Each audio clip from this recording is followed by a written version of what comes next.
So, hello everyone.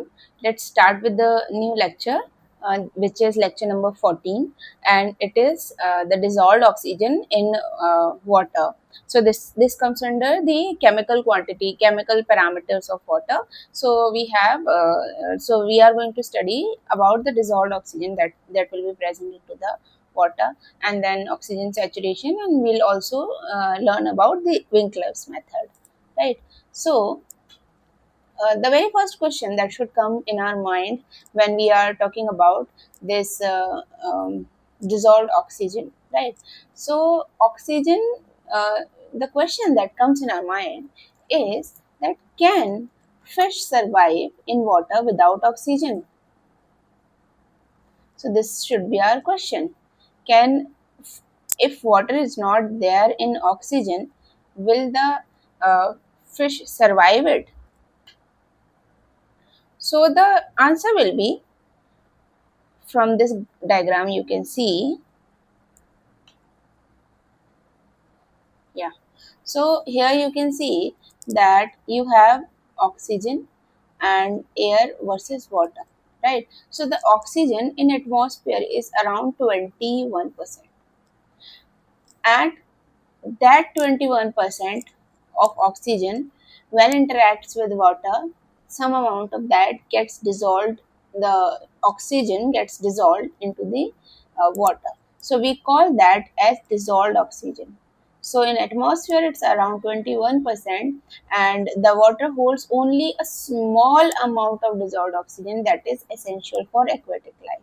Okay, so this is what, out of the 21%, only a fraction of that is going to be there into the water, and that's the essential thing to the for the survival of the aquatic life, or we can say fishes. So fish cannot survive without oxygen. This is the main crux here. Now if we go that why oxygen is important in water, so you have dissolved oxygen, right? And this dissolved oxygen will be used for respiration of aquatic organisms. So if the respiration will be proper, it will be the healthy aquatic system. And if we have low DO, low dissolved oxygen, so the stress of aquatic organism will be there. So most of the uh, aquatic life has to depend on the low DO only. So some will survive and some will fail to survive. So there will be a stress on aquatic organisms, right? And then we'll be having the fish mortality. There will be deaths, right? So there will be deaths. Now, now the question comes that what is dissolved oxygen. So simply we saw that dissolved oxygen is the amount that is dissolved in water. So dissolved oxygen is the concentration of molecular oxygen which is dissolved in water. DO is nothing but the concentration of dissolved oxygen.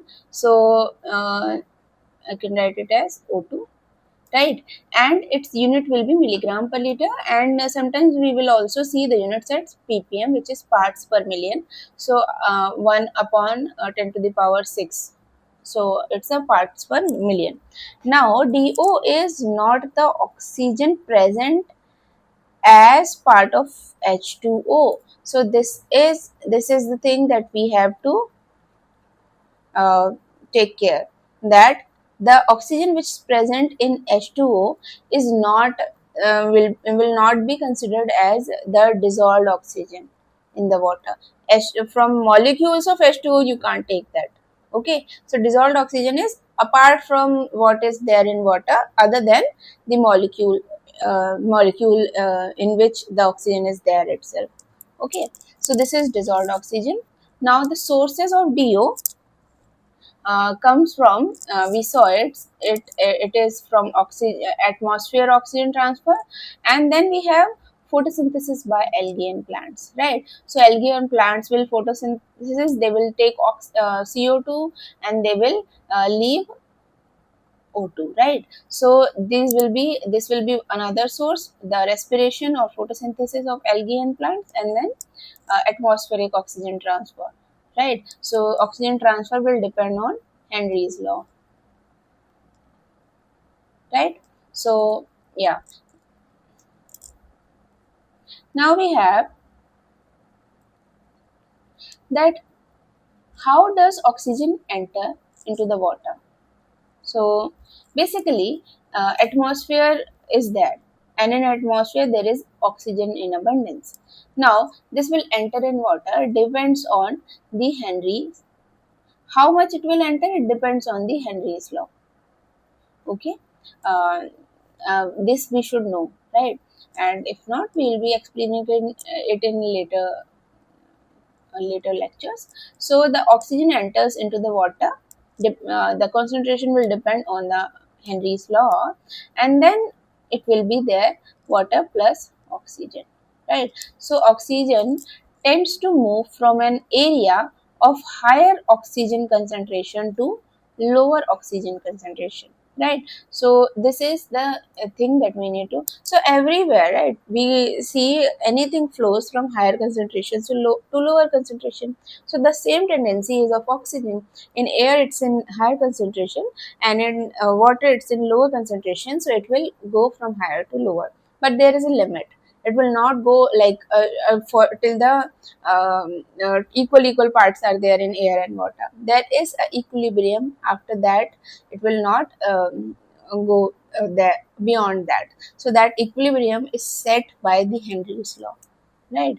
Now we have photosynthesis and DO. So sunlight and algae uh, and plants, uh, these will mix and these will do photosynthesis, right? So for this we have for this we have CO2 and plus H2O, and it will give what? It will give O2 and plus organic matter. Okay, so you have CO2, that's algae and plant are taking, and we have water, and in the presence of sunlight, it will get converted into oxygen and then organic matter. So in daytime, photosynthesis will be more, so DO will be dissolved oxygen will be more there. But in night time, photosynthesis drops. So there is no photosynthesis because we need presence of sunlight. So, but the respiration will continue, right? So in respiration, they will be like throwing the oxygen out, but the concentration will be low because they are not doing photosynthesis. So DO will reduce in night time. So this is the conclusion from this slide. Now we have a slide which is what controls DO. So the DO is controlled by so many parameters. We have temperature. So can I, yeah. So we have temperature, we have pressure, salinity, how much salt is there, atmospheric oxygen, photosynthesis, and organic pollution. Out of all these, the temperature is the most important factor which is affecting the DO. So the oxygen solubility into the water. So temperature is the one which affects more. Now we have effects of temperature. So the temperature increases, then DO saturation concentration decreases. So if there is lot of temperature, water temperature is more. So if water temperature is more, DO into that water will be less. So with this relation, we can say if water is cold, that means it will be having more oxygen if we compare it to the warm water. So cold water has more oxygen than warm water. So that's why industrial waste will always be hot, right? Mostly. So the hot industrial discharge when comes to the river, right? So when hot industrial discharge is mixed with river, then river water temperature increases. So this is one of the reasons why the river DO decreases. So DO solubility will reduce there. So if DO solubility reduce, then oxygen into the water, which was required uh, to have a prosperous aquatic life, will reduce, right? So there will be aquatic stress. This is the stress on the aquatic life is aquatic stress. So temperature is mostly affecting the DO in recent times, because we have industries all over, and all the industries wastewater is going to be dumped directly into the river, right? So this is how aquatic stress is there into the river. Now we have DO saturation. So saturation DO is the concentration of dissolved oxygen in water when water is in equilibrium with atmosphere. So if water is not in equilibrium, right? Equilibrium means after that DO will not, the oxygen will not get dissolved in water. So if the equilibrium reaches, so oxygen is getting dissolved in water more and more and more, but there will be a limit. So after that equilibrium will reach, and more oxygen will not get dissolved into the water. So this equilibrium reaches, and at that at a particular given temperature, so with the temperature increase or decrease, the equilibrium shifts. So okay, so at a given temperature and pressure and salinity, the concentration of dissolved oxygen at the equilibrium is known as saturation DO.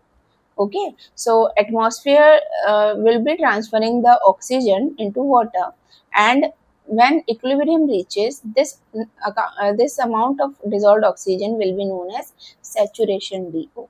Okay, so we have a table according to different temperatures for fresh water at approximately 1 atmosphere. So at different temperature, what will be the DO? So 0 degree Celsius dissolved oxygen amount is 14.6 milligram per liter, right? For if then temperature increases, DO gets decreased, and then again when temperature increases to 20 degrees Celsius, it's 9, 25 degrees Celsius, it's 8.3, right? And then 30 degrees Celsius, it's 7.5, right? So this is what uh, relation we saw when temperature increased and DO is decreasing according to that. Now I have one like we have a lowest limit of dissolved oxygen, that is 4 ppm or 4 milligram per liter. So this is minimum DO minimum, that is 4 milligram per liter. So if dissolved oxygen reaches below 4 milligram per liter, there will be the mortality in the aquatic life. The fishes will die. So there should be a minimum limit of oxygen, that should be 4 milligram per liter, and below this the water is not useful. Even the fishes will not survive. How can the aquatic plants or will that water will be useful for us if fishes are not surviving? So this is the minimum limit, right? And in general the water temperature is between 20 to 25 degrees Celsius, right? So in general river water temperature, so the DO ranges, so the general DO of river ranges between 8 to 10 milligram per liter. So this is the DO range of the fully saturated water. So if the water is fully saturated with oxygen, so this much DO range will be there. Saturation DO range will be there in water if that water is fully saturated. Okay, so this is the saturation table for DO. So for example, we have uh, actual DO versus saturation DO. Now saturation DO is the maximum at equilibrium. Actual DO is because of dumping of industrial waste, right? So the DO will reduce, right? Dissolved oxygen will reduce. So because we are adding, temperature is increasing, more and more chemicals are getting added, so that consumes oxygen there. So saturation DO is 9 milligram per liter, but the measured DO that was there actually was 6 milligram per liter. So saturation DO will be 9 milligram per liter and actual DO will be 6 milligram per liter. So in this case we can say that water is not saturated with oxygen, right? So it's not saturated. So it's not necessary that water everywhere is fully saturated. We'll be seeing the lowest concentration of oxygen at the point where the wastewater is dumped into the river, and with the time and with the space, right, with the further increase of time and space, we will be seeing there will be the oxygen saturation, the oxygen DO, dissolved oxygen concentration will start increasing. So this is how the actual DO and saturation DO are different from each other. So now we have uh, dissolved oxygen saturation percentage. So we can see here DO percentage we want to calculate. Then DO percentage is nothing but DO actual upon DO saturated into 100. If we do that, today it's not working.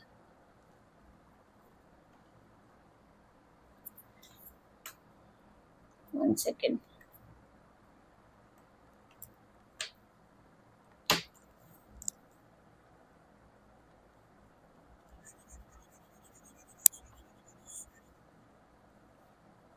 Yeah.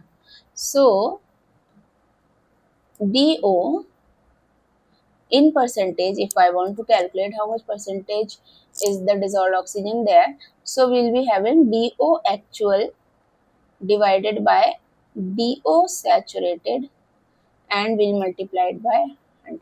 Okay, so in the previous example then I showed that actual DO is 6 and saturation is 9, and then we'll multiply it by 100, then it comes to be, if I get it, then it is 66.7% is the saturated DO, right? So this is how we calculate the DO saturation percentage. Now we have oxygen saturation deficit. So yeah, so in this case we have another important term, which is D is nothing but it is equal to DO saturated. Excuse my writing today, tab is not working properly. DO saturated minus DO. So D is nothing but oxygen deficit. Oxygen deficit. All right. So for example, so I have to calculate the oxygen deficit. Saturation was 9 and the DO actually at that time was 6. So the deficit is 3 milligram per liter. So this is what the oxygen deficit is. So greater the oxygen deficit, farther the water is from oxygen saturation, right? So more the deficit value, more it is away from the saturation value. So now, next is what happens when organic pollution enters. So, when organic pollution enters, there will be microorganisms, right, which decompose organic matter. So, if it is decomposing organic matter, it requires oxygen so that it can decompose. Okay, so the microorganisms require oxygen, and then it will be able to convert the organic matter in more decomposable forms. Okay, so in this process oxygen is consumed. So till now we saw that industrial waste was there. Industrial waste mainly inorganic waste. Inorganic waste mainly will be of higher temperature. So due to temperature, due to inorganic waste, there was oxygen deficit. But now what happens if organic pollutants are there? So organic pollutants have microorganisms which take oxygen to reduce or decompose the organic matter. Now oxygen is consumed. So in this case also there will be DO deficit, and then aquatic organisms will be getting affected. Same, there will be aquatic stress there, right? So now we have one daily DO variation graph. So at night we saw that there will be DO decreased, and then we will having minimum DO value, and then when day happens there will be photosynthesis, more photosynthesis, then then the respiration, so DO will get increased. So at the highest temperature we will be getting maximum DO, and then again DO will be starting decreasing at night. So this is how DO, dissolved oxygen, works with the variation of daily. Now we have measuring of dissolved oxygen. So dissolved oxygen is measured by two methods. One is electrochemical method, and then we have Winkler's method. So electrochemical method is will be using DO meter. Simply we'll be adding into water, we will be checking the DO by using a electric DO meter.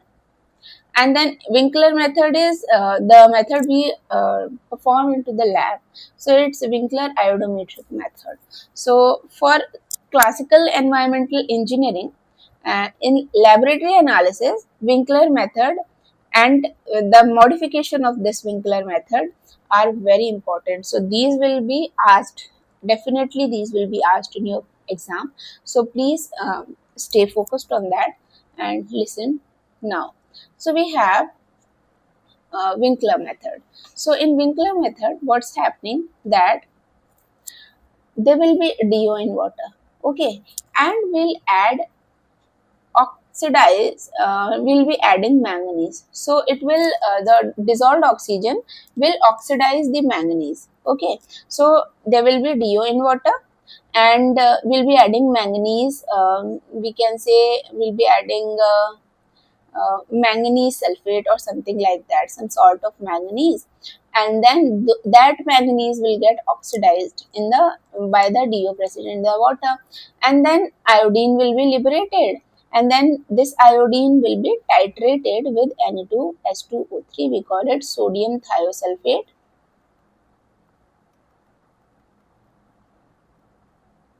Sodium thiosulfate, right? And then this will be titrated, and then we'll be getting the DO concentration. So the chemistry behind this Winkler method is we'll be adding manganese salt. So manganese salt can be MnSO4, okay, right? So manganese MnSO4. So you have man you have manganese sulfate MnSO4, right? And salt is added, and then it will be added under alkaline condition. This is very important. So you will be having some alkalis there into that water, right? And then oxygen fixes the manganese. Now MnSO4 is there, so the dissolved oxygen will react with MnSO4 and it will create MnO2. So, and this MnO2 is precipitate. So it is a precipitate, it will settle down below, okay. So this is what we call it as oxygen fixation, okay. So it's in this oxygen fixes the manganese, because so we'll be adding manganese, more and more manganese, unless the precipitation stops, right? So if more DO is there, more precipitation will happen, right? So this is behind the oxygen. Now oxygen is fixed. So that manganese is getting like oxidized with oxygen. So now the how much amount of oxygen was there, that already made compound with manganese, that is MnO2, and if there is no oxygen, then MnO2 will not be precipitated. So this will be brown color precipitate, which will settle down. Now we'll be doing acidification. So in this, iodide is oxidized to iodine, and this is liberated at the amount related to original DO, and then we'll be titrating it. So this is the chemistry behind Winkler method. So iodometric method for DO visual representation, you can see. Can we increase this? Yeah. So we have that dissolved oxygen oxidizes manganese in alkaline medium to manganese hydroxide, and on acidification, it oxidizes iodide to iodine, which is titrated with sodium thiosulfate. So sample is you will be collecting the water sample without entrapping air bubbles. So the water should be filled till the rim, because if air is there, so that air's oxygen will definitely affect this, right? We don't want air's oxygen to get as interruption into our test. So we'll be filling water up till here. It's not only here, water will be filled till rim, so that we will not be entrapping any type of air. Now we'll be adding manganese sulfate. We'll be adding manganese sulfate. So this solution will be adding, and then Mn2 plus is added into the sample. Now we'll be seeing a white precipitate of MnOH whole price, manganese oxide or something like that. And then we'll be adding alkaline KiNaOH. We call it uh, alkaline KiNaOH solution. We can simply add NaN3, and this white precipitation will form when we added manganese OH, and then we created an alkaline solution by adding NaN3. Okay, so it will create white precipitation. Now the oxygen will get fixed because dissolved O2 oxidizes Mn to Mn hydroxide. And after this, so the acidification will be there. You will be adding concentrated H2SO4 then, because we have to do acidification, right? So this precipitate which came should be fully dissolved. There should not be any kind of precipitate. So alkali, so we added H2SO4 here. So the precipitate starts dissolving when we add H2SO4, and iodide is oxidized to iodine, and iodide, and then we'll be adding iodine as an indicator, iodide as an indicator, right? And then next what we'll be doing,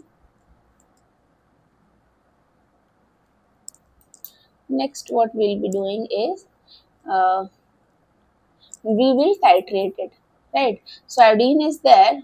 Okay, I told you iodide as indicator, starch will be used as indicator. That's my mistake. Starch will be there as indicator, and so that when we add a bit of starch or drop of starch, there will be blue color, because starch will create compound with iodine. Okay, so there will be blue color, and then when we just do titration with Na2S2O3 sodium thiosulfate, so slowly this iodine will be making compound with oxygen, and this blue color will be removed. So it will become, so the point where it becomes colorless, we'll be getting the end point. Now, so the titrate liberated iodine with standard this using starch indicator. Okay, so titrant is N2S2O3, and the indicator which we used is starch indicator. Also, we can see the reactions happening.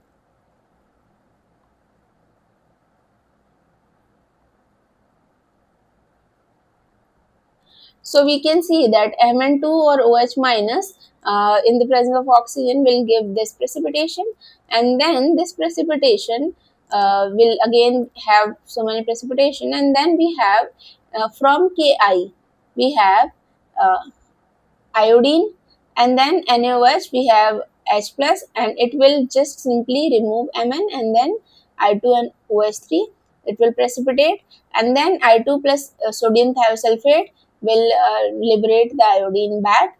And yeah, from this method we'll be calculating the DO. Now, DO in milligram per liter is directly calculated from the volume of Na2, the titrant used. Okay, so we have V as volume which was used, normality of the titrant. What is the normality? Will be whatever normality you had of the Na2H2O3, that will be putting. Will be multiplying that directly by 8,000 and divided by the sample volume which you took, 100 ml to 50 ml, that you will be putting there. So this is how you calculate the uh, Winkler method. Now we have modified Winkler method. So in modification, the issue is uh, simple thing will be there, water, MnSO4. The extra thing that we added is